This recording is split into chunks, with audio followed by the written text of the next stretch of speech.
तो गाइस जैसा कि हम लोगों ने देखा कि टीटी ऑफ वियना हमारी हो ही चुकी थी। अब हम लोग बात करने वाले हैं टीटी ऑफ वियना के अलावा क्या क्या चीज़ें चल रही थी, इसके बारे में हम लोग अब बात करने वाले हैं। तो सबसे पहले हम लोग मोटिव समझते हैं ट्रीटी ऑफ वियना का करने का रीज़न क्या था, यानी कि हम लोग बात करें क्या चाहते थे ये जो दूसरी कंट्रीज थी।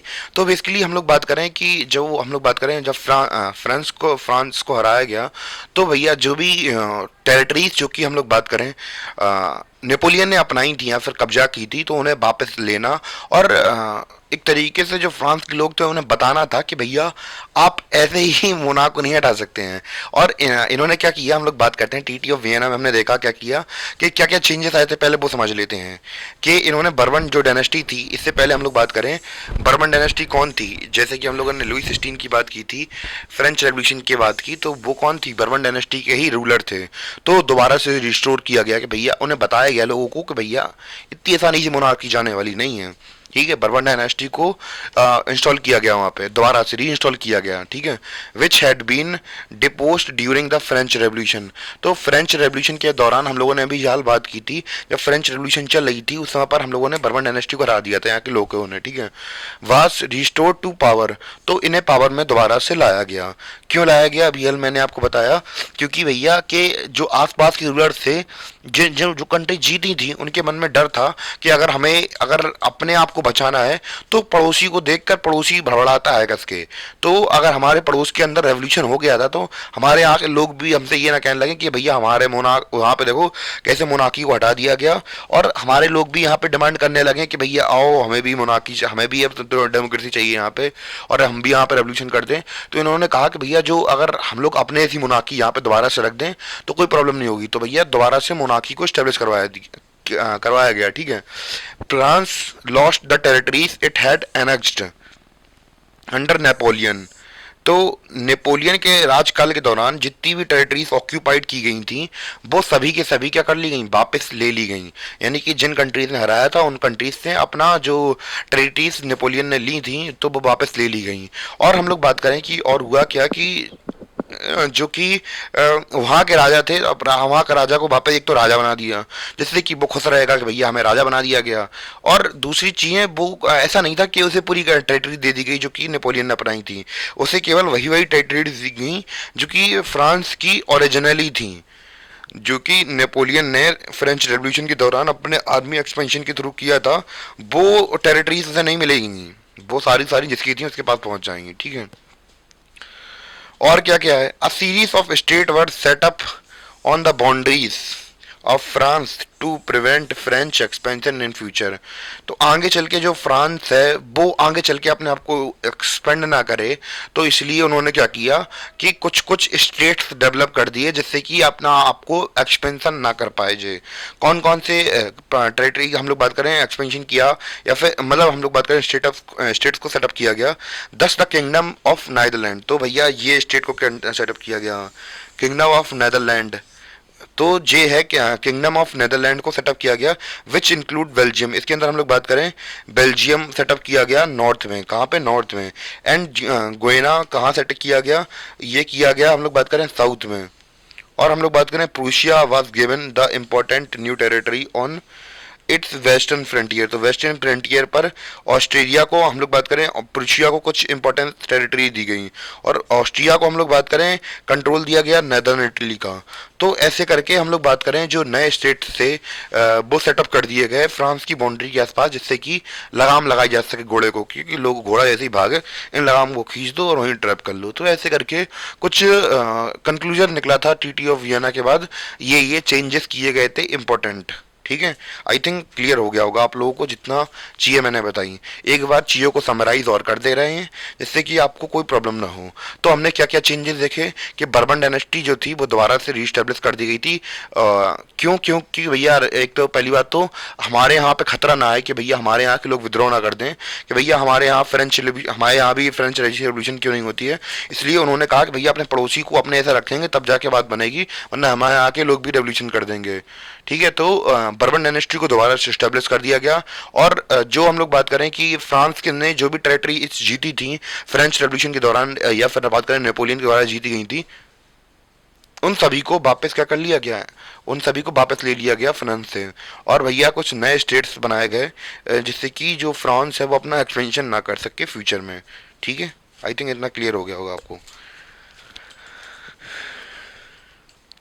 और लास्ट में हम लोग बात करें कि रशिया को क्या मिला। Russia was given part of Poland while Prussia get a portion of Saxony. तो ये था सीन हमें देखने को मिल रहा था। तो ये सीन कहाँ पे था, तो यूरोप को हम लोग बात करें, यूरोप की पुरानी आदत है, बहुत बहुत सी पुरानी आदतें हैं, छोड़ो हटाओ। तो हम लोग बात करें फ्रांस की, हम लोग बात कर रहे थे फ्रांस को इतने भागों में तोड़ दिया गया और उसे बांट लिया गया आपस में। और हम लोग एक तरीके से यही समझ सकते हैं, तो ट्रीटी ऑफ वियना का मतलब ही यही था कि भैया जैसे नहीं अब रहने दो, छोड़ो, बदतमीजी हो जाएगी। तो अब कुछ लोग जब चोरी करते हैं तो चोरी करने के बाद लूट लेते हैं, लूटने के बाद आपस में जब माल पानी बंटवारा होता है तो वो टीटी ऑफ वियना थी। और फिर बांट दिया गया, सारी चीज़ों को आपस में बांट लिया गया, ये माल मेरा, ये माल तेरा, ये माल मेरा, ये माल तेरा, ये माल मेरा, वो माल तेरा। तो बस ऐसे करके बंटवारा हो गया। तो मेन ऑब्जेक्टिव क्या था, हम लोग बात करें टीटी ऑफ वियना का, क्या था कि भैया बांट, अब भैया जो दोबारा से जो हमारी मोनार्की बनी हुई थी उसको दोबारा से रीस्टेब्लिश करवाने का मोटिव था इनका, और कुछ नहीं था। बस इसीलिए टीटी ऑफ वियना हुई थी, ऐसा कुछ खास नहीं था। तो गाइस अब हम लोगों ने इतनी सारी चीज़ें बात कर ही ली हैं। अब हम लोग थोड़ी बहुत जो अलग अलग सोसाइटी थी इनके बीच में चल क्या रहा था, सोसाइटी के बीच में जो अलग अलग पीपल थे उनके बीच में चल क्या रहा था ये समझते हैं। तो भैया हम लोग बात करने वाले हैं कंजर्वेटिव्स के बारे में, जो ऐसी विचारधारा रखते थे कंजर्वेटिव वाली। तो वो क्या है, न्यू कंजर्वेटिव। तो भैया हम लोग कंजर्वेटिव उन्हीं की बात करें जिसके बारे में भी थोड़ी देर पहले बात की थी, कि नई क्लास इमर्ज होके आई थी, जो कि मॉडर्नाइजेशन के जो लॉस वगैरह थे उन्हें अच्छे लग रहे थे, वो अपने पुराने रिजीम में वापस नहीं आना चाह रहे थे, पर अपनी जो ट्रेडिशनल हम लोग बात करें इंस्टीट्यूशंस थे उनको वो लोग प्रिजर्व करके रखना चाह रहे थे। तो ये वो वाले नए कंजर्वेटिव्स हैं। और वर्सेस सोसाइटी, यानी कि आम लोग कैसी क्या विचारधारा रखते हैं इनके खिलाफ में या फिर इनकी रिजीम के बारे में। कंजर्वेटिव रिजीम सेटअप इन 1815 वर ऑटोक्रेटिक। तो भैया अब हम लोग बात करें कि 1815 में क्या हुआ था, जैसे कि अभी हम लोगों ने बात की कि वॉर वगैरह हो गई, टीटी भी हो गई। तो टीटी के बाद हम लोग बात करें ऑटोक्रेटिक, हम लोग बात करें रिजीम सेटअप हो गई वहाँ पे। और हुआ कि अब ये लोग बहुत ज़्यादा पहले की तरह ऐसा तो नहीं था, नेपोलियन थोड़ी बहुत सुनता भी था, अच्छे रिफॉर्म भी लाया था केवल, पर ये लोग कहते थे ये लोग केवल अपना फ़ायदा देखने वाले मुझे थे, ठीक है। तो ये लोग केवल अपना फ़ायदा देख रहे थे। और हमने क्या देखा था, अब जो जनता थी, आम जनता थी, अब वो कैसी थी, आम जनता का सीन ये था कि वो लोग थे देखो बहुत ज़्यादा गरीब। 1789 से पहले, 1789 से पहले जब फ्रेंच रेवोल्यूशन नहीं हुई थी, तो जैसा राजा कह देते थे वैसा मान लेते थे। तपड़ी मार दी पीछे से, यार राजा साहब मारा नहीं करो, दर्द होता है, ऐसी एक्टिंग करते हैं, ठीक है। अब पर क्या हुआ कि जब एक बार फ्रेंच रेवोल्यूशन हो गया, फ्रेंच रेवोल्यूशन खत्म हुआ, तो अब ये टपली मारें,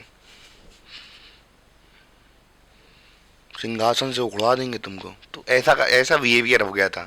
तो धीमे धीमे जब आप लोग एक बार एक चीज़ को कर लेते हैं लाइफ में, तो फिर धीमे धीमे, इसीलिए किसी ने कहा है कि आपको जिस चीज़ से डर लगता है आप सबसे पहले वो करिए, तो आपका अपने आप डर खत्म हो जाएगा। तो ऐसा हम लोग बात करें कि एक बार जब इन लोगों ने सरकार उखाड़ दी थी राजाओं की, तो भैया इनने कहा ठीक है, छोड़ेंगे नहीं तुमको, तक तोड़ेंगे नहीं, जब तक छोड़ेंगे नहीं तुमको, ऐसे बात करने लगे थे। मतलब हम मिडिल क्लास की बात कर रहे हैं, वैसे ही मिडिल क्लास इमर्ज हो चुका था धीमे धीमे। और वैसे ही आपके पास जब पैसे की गर्मी आ जाती है तो फिर सब कुछ अच्छा लगने लगता है। तो ये वाला सीन था, ठीक है। They did not tolerate criticism, they did not tolerate criticism and dissent and sought to curb activities that questioned the legitimacy of autocratic governments। तो भैया अब ये लोग संदेह करने लगे कि भैया किस बेसिस पे आपने गवर्नमेंट बना ली, क्या बेसिस है। तो अब ये क्वेश्चन मतलब कोई एक तरीके से क्वेश्चन करने लगे कि भैया कैसे रूल कर रहे हो आप लोग, ऐसे थोड़ा किया जाता है, कुछ भी अपने मन से बना लिया है तुमने। तो ये सारा सीन था। Most of them imposed censorship loss of control what was said in newspaper with French Revolution. तो भैया हम लोग बात करें कि ये लोग अब और ज़्यादा चीज़ें ख़राब करने लगे। क्या क्या चीज़ें ख़राब करने लगे, क्या छपना है क्या नहीं छपना है, हर चीज़ के ऊपर रोक लगा दो, हर चीज़ को मना करो। तो अब कोई जनता होती है, पहले ठीक था, ठीक है, जब तक बच्चे थे तो ठीक था, अब तो बड़े हो गए, अब तो जेब में पैसा आ गया ना, तो अब बकवास नहीं करने का हमसे। तो क्वेश्चन करने लगे हैं, ठीक है भैया, और पीछे मुड़ के देख रहे हैं और लोगों के मन में अब क्या चल रहा था, लिबरल्स थे हमारे, उनके मन में क्या चल रहा था, उनके मन के अंदर मेमोरीज थी किसकी, फ्रेंच रेवोल्यूशन की। तो अब वो ये इंस्पायर कर रही थी लिबरलिज्म, जो हमारे लिबरल्स थे वो उनको इंस्पायर कर रही थी। ध्यान है बेटा, पिछली बार तुम्हें उखाड़ के फेंका था, फिर से उखाड़ के फेंक देंगे तुमको। तो ये वाला सीन चल रहा था इन लोगों के बीच में, ठीक है। आई थिंक इतना क्लियर हो गया होगा। तो गाइस हम लोगों ने अब अलग अलग रेवोल्यूशन के बारे में तो जान लिया कि अलग अलग रेवोल्यूशन कैसे हो रहे थे, वहाँ पे कौन कौन से ग्रुप्स थे, उन सब के बारे में बात कर लिया थे। अब हम लोग बात करने वाले हैं रेवोल्यूशनरीज के बारे में कि इनका क्या हुआ। तो रेवोल्यूशनरीज हम लोग बात करें, इन्हें सीधी भाषा में क्रांतिकारी बोलते हैं। तो जैसे कि हम लोग बात करें अपने देश के अंदर, जैसे कि आपको पता है कि दो प्रकार के फ्रीडम फाइटर्स थे, एक तो थे नरम दल वाले और दूसरे थे गरम दल वाले। तो नरम दल वाले नरम प्रेशर, हम लोग बात करें तरीके का इस्तेमाल करते थे, जैसे कि चिट्ठियाँ पिटीशन भेजते थे अंग्रेज़ों के पास, और जो गर्म दल वाले थे वो डंडा लेके लड़ते थे। तो बस वैसे ही वहाँ पे भी रेवोल्यूशनरीज थे। तो हम लोग बात करें कि जैसे ही हम लोग बात करें कंजर्वेटिव रिजीम आया वहाँ पे, तो अब भैया जो लिबरल्स थे, जो लिबरल नेशनलिस्ट थे, अब वो क्या चले गए, अंडरग्राउंड चले गए। यानी कि अब वो लोग छुप छुप के काम करने लगे। जैसे कि आपको पता हो तो आप लोगों ने भगत सिंह की या फिर चंद्रशेखर आज़ाद की मूवीज़ देखी हो, तो उसमें आपको पता होगा कि ये लोग अंडरग्राउंड काम करते थे। यानी कि किसी को खबर नहीं होती थी ये लोग कौन है कैसे हैं, बस खेल खेलते थे, क्योंकि अंग्रेजों को पता लग जाता तो फिर सही नहीं करते उनके साथ। तो जो लिबरल नेशनलिस्ट थे अब वो क्या चले गए थे, अंडरग्राउंड चले गए थे। और उन्होंने क्या की, सीक्रेट सोसाइटीज बनाना स्टार्ट कर दी। क्या स्टार्ट कराना बनाना स्टार्ट कर दी, सीक्रेट सोसाइटीज बनाना स्टार्ट कर दी, ठीक है। Sprung up in many European state to train revolutionaries and spread ideas. तो अब धीमे धीमे वहाँ पे सीक्रेट सोसाइटीज का इमरजेंस होने लगा। और जैसे हमारे यहाँ पे भगत सिंह चंद्रशेखर आजाद को जाना जाता है, वहाँ पे भी एक फेमस लीडर है जिसके बारे में हम लोग पूरी डिटेल से समझेंगे कौन कौन से वो रेवोल्यूशनरीज थे जिसने कि यहाँ पे फ्रांस में चिंगारी लगाई थी। तो आई थिंक इतना क्लियर हो गया होगा आप लोगों को, ठीक है। अब बात करते हैं रेवोल्यूशनरीज के बारे में कि रेवोल्यूशनरीज कौन थे और कैसे हमारे रेवोल्यूशनरीज बने, क्लियर। तो गाइस हम लोग जब उस महान व्यक्ति के बारे में पढ़ें उससे पहले वहाँ के रेवोल्यूशनरीज के बारे में बात कर लेते हैं कि कौन थे रेवोल्यूशनरीज, क्योंकि भैया एग्जाम में बड़ी बड़ी बातें नहीं आती हैं, डेफिनेशन लिखने के लिए आती हैं। तो रेवोल्यूशनरीज कौन थे उनके बारे में बात कर लेते हैं थोड़ा बहुत। तो भैया इन्होंने रेवोल्यूशनरीज कौन थे, कमिटमेंट ली थी। क्या ली थी, commitment to oppose monarchical forms that had been established after Vienna's convention. तो भैया वियना कन्वेंशन के बाद जो भी हम लोग बात करें इंस्टीट्यूशंस या फिर मोनार्की जो एस्टेब्लिश हुई थी उसका क्या करेंगे, अपोज करेंगे वियना कन्वेंशन के बाद। And to fight for liberty and freedom. तो भैया हम लोग अब लड़ेंगे किसके लिए, आज़ादी के लिए, लिबर्टी के लिए। तो ये कुछ उनके कमिटमेंट थे, आज़ादी के लिए लड़ेंगे। तो देश के लिए जान देना कुछ अलग ही प्राइड होता है भाई, जो देते हैं उन्हें पता है। सैल्यूट फॉर देम, ठीक है। Most of these revolutionaries also saw the creation of nation state as a necessary part of struggle for the freedom. तो भैया जिनके मन के अंदर चिंगारी जलती है, तो लिटरली आई थिंक हमारे भगत सिंह हुए या फिर चंद्रशेखर आज़ाद हुए, उनके मन में भी यही उठता था कि भैया देश के लिए कुछ करना है, देश के लिए आज़ादी करनी है। उन्होंने भी कमिटमेंट की थी कि हम लोग अपने देश के छुड़ा के लिए कुछ करेंगे। तो वैसे ही हर जगह पे यही चलता है, history repeat itself again and again, again and again and again, again and again. ऐसा नहीं है कि आज से पहले या फिर समय में अतीत में ऐसा ना हुआ हो कि बहुत बड़े बड़े एम्पायर खड़े हुए हों। तो सभी कभी ना कभी बहुत ऊपर जाते हैं, फिर कुछ समय के बाद नीचे भी जाते हैं। चाहे हम लोग बात करें रोमन एम्पायर हो, इजिप्शियन एम्पायर हो, भले ही उन लोगों ने बड़े बड़े कॉन्टिनेंट्स पर रूल किया, बट सबका टाइम आता है और हिस्ट्री अपने आप को रिपीट करती रहती है। तो यहाँ पे भी जो हो रहा था इंडिया के अंदर भी, वो भी कहीं ना कहीं हो चुका था। तो जैसे कि हम लोग बात करें, जैसे बहुत लोगों को अच्छा लगता हो कि मौर्यन एम्पायर बहुत बड़ा था। अबाउट आपको बता दूं कि दुनिया में ऐसी बहुत सारी डायनेस्टीज भी ऐसी रह चुकी हैं जिन्होंने पूरे पूरे वर्ल्ड पर राज किया है। शायद उनके निशान मिटा दिए जा चुके हैं, क्योंकि हिस्ट्री उन्हें ही याद रखती है जो हिस्ट्री लिखते हैं, और बाद में, और हिस्ट्री हमेशा बाद में लिखी जाती है। यानी कि अगर मैं आज पैदा हुआ तो मैं अगर मैं पावरफुल बन गया तो मैं आज से पहले की सारी हिस्ट्री भी हटवा सकता हूँ, पर थोड़े बहुत फैक्ट बढ़ जाते हैं। तो बहुत सारी चीज़ें ऐसी होती हैं जो हिस्ट्री अपने आप को रिपीट करती रहती है। तो ये वाला सीन है। तो वहाँ पे भी रेवोल्यूशनरीज बन रहे थे, और जैसे कि हमारे यहाँ भी बने, ठीक है। तो वो उस लेजेंडरी का नाम था गुसिपी मजीनी। तो शायद मैंने नाम सही लिया हो, उम्मीद तो यही है, क्योंकि I think I don't know much languages, so pronunciation problem, slang problem, you know that. Giuseppe Mazzini, ठीक है। तो ये कौन थे? ये रेवोल्यूशनरी थे, इटालियन रेवोल्यूशनरी, जिसके बारे में हम इतनी देर से चर्चा कर रही थी। वल्लाह हबीबी वही है। Born in Genoa. तो ये कहाँ पैदा हुए थे? गोइना में पैदा हुए थे। कहाँ पे? गोइना में पैदा हुए थे। कब? 1807 में। ही became a member of secret society. तो अभी हाल हमने बात की थी कि वहाँ पे रेवोल्यूशनरीज ने क्या करना स्टार्ट कर दिया था? सीक्रेट सोसाइटी बनाना स्टार्ट कर दिया था, और he is a member of secret society, ठीक है। तो he became a member of secret society of Carbonari. Carbonari के ये क्या बन गए? सिख मेंबर बन गए as a young man of 24। तो जब ये 24 वर्ष के व्यक्ति थे, हाँ ठीक है, उन्होंने रेवोल्यूशन किया था। मैं भी कुछ ना कुछ करूंगा, देखूंगा अपने लिए कुछ भी। He was send into exile. तो भैया मेरे साथ हो जाए, बहुत मुश्किल पड़ जाएगी यार, सही बता रहा।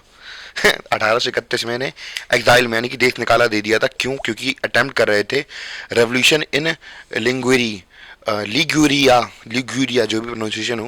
तो लिग्यूरिया में क्या कर रहे थे? इन्होंने रेवोल्यूशन लाने की कोशिश की थी, जैसे कि हम लोग फ्रेंच रेवोल्यूशन देखी थी वैसे ही।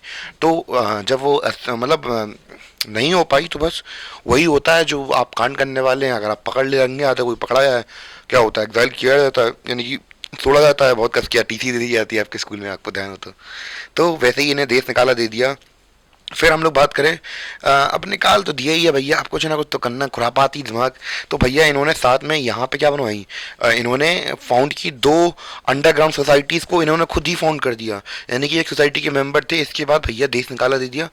देश से निकाला जाए काम करने, अपना मिशन है, अपना उद्देश्य कभी मत भूलो, जो करने आए हो वो करो पहले अपना।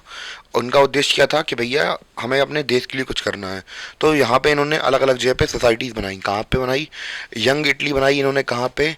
मार्सिलिस में बनाई इन्होंने। और यंग यूरोप बनाई कहाँ पे? बर्ने में ने बनाई, बर्ने में, ठीक है। शायद मेरी प्रोनाउंसिएशन गलत हो सकती है, पर मेरा मोटिव और इंटेंशन दोनों मेरे क्लियर हैं, ठीक है। तो आई थिंक इतना क्लियर हो गया होगा। तो हमने गिुसेप्पे मजीनी के बारे में बात की। मजीनी अंकल जी के बारे में हमने क्या देखा? कि इनका जन्म 1807 में हुआ था गोइना में, और ये मेंबर थी किसके? सीक्रेट सोसाइटी कार्बोनरी के। और जब हम लोग बात करें, ये भी एक बहुत कम उम्र के थे, 24 साल के थे, तो इन्हें देश निकाला दे दिया गया था 1831 में। क्यों? क्योंकि इन्होंने रेवोल्यूशन करने की कोशिश की थी। फिर बाद में इन्होंने 2 अंडरग्राउंड सोसाइटीज़ की और खोज की थी, यानी कि बनाया था। कौन कौन सा? यंग इटली और young Europe. I think clear हो गया होगा आपको कि इन्होंने क्या क्या काम किए थे। अब इनके आइडिया के बारे में बात कर लेते हैं, क्या विचार थे इनके।